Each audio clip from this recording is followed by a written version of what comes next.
So we're gonna review Smile, and I don't have any power, but we're gonna do it anyway. So let's review Smile.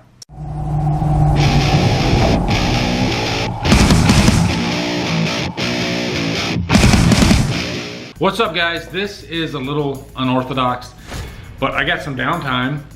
I can't do anything. I have no power. So why not light some, those aren't really candles, they're like candle lights.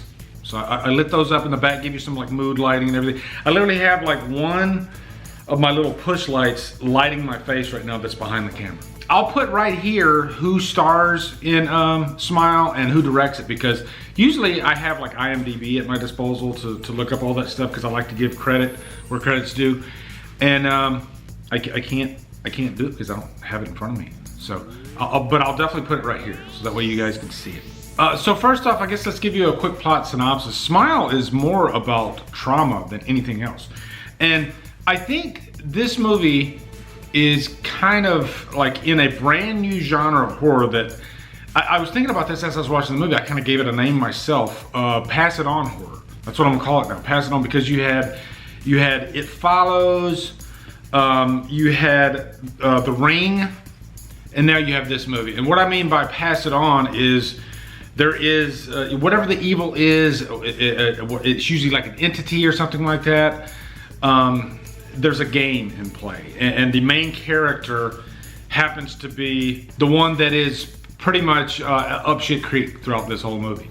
And they have to follow a certain set of rules, or they have to do something to find a way out of this, you know? And so there's always that little hook, you know, and then there's the how do we get out of this that's usually revealed in like the second act, sometimes maybe the third act.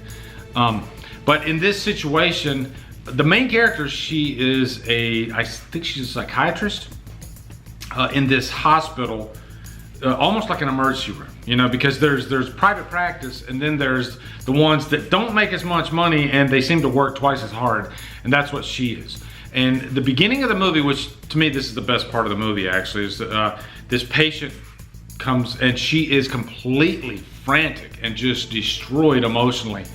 And you can tell that something has happened to this woman. And eventually the payoff of that scene happens. I guess the big scare of the movie that's going to re-present itself throughout. I'm seeing something no one else can see except for me. It's smiling at me. Oh my God!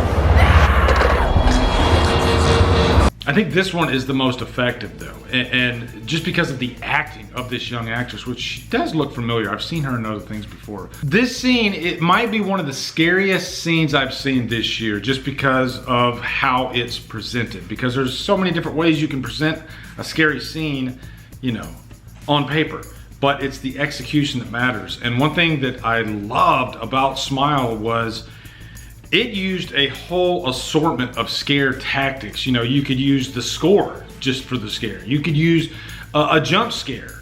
Believe it or not, guys, there are effective jump scares, and they're definitely in this movie.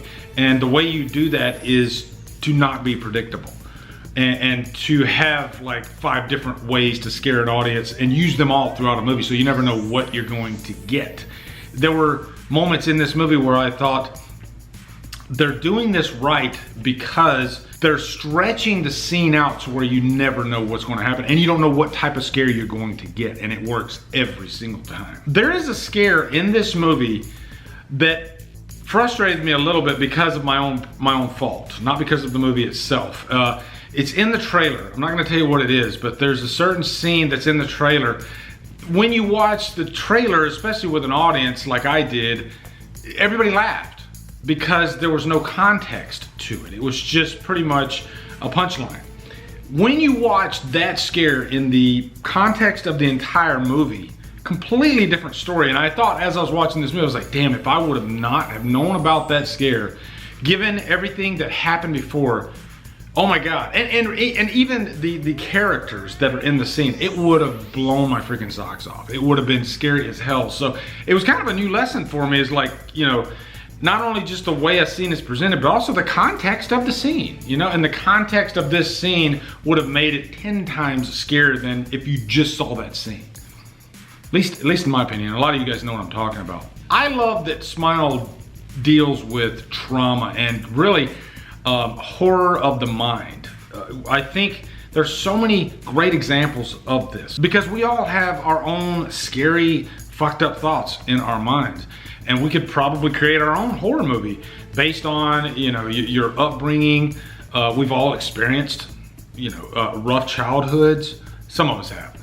And I like that this movie explores that and uses that to scare the audience. The main actress in this movie is so good, and it's funny, I just reviewed Pearl and I was talking about how amazing Mia Goth was in Pearl, and this actress that's in this role, I think, is just as effective. Again, will not be nominated for anything, but if anything, it reminds me that there's so many great performances in horror.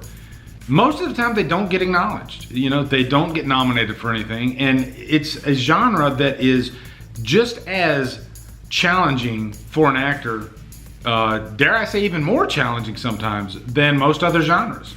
I'd say comedy's probably just as tough because of timing and all that, but I think timing does exist in horror as well. You know, when to let out a scream, when to let out a whisper. You know, really just playing with the cadence of a scene, because you can often compare comedy and horror, and most of the time you're right. It all depends on timing, and the timing is pitch perfect in this movie. Quite a few scary scenes, actually.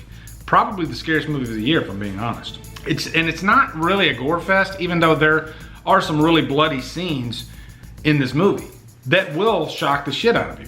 As you can probably imagine, given, you know, some of the scenes that you've seen play out, and it always ends with this smile. I was comparing this to Truth or Dare, which is a horrible movie. And it's a shame because Truth or Dare used CGI to make the face seem more pronounced, and it almost came off as like a caricature. This movie didn't do that. It utilized the story itself, really placing a smile in a horrific situation. You know, that juxtaposition is what makes the scene scary.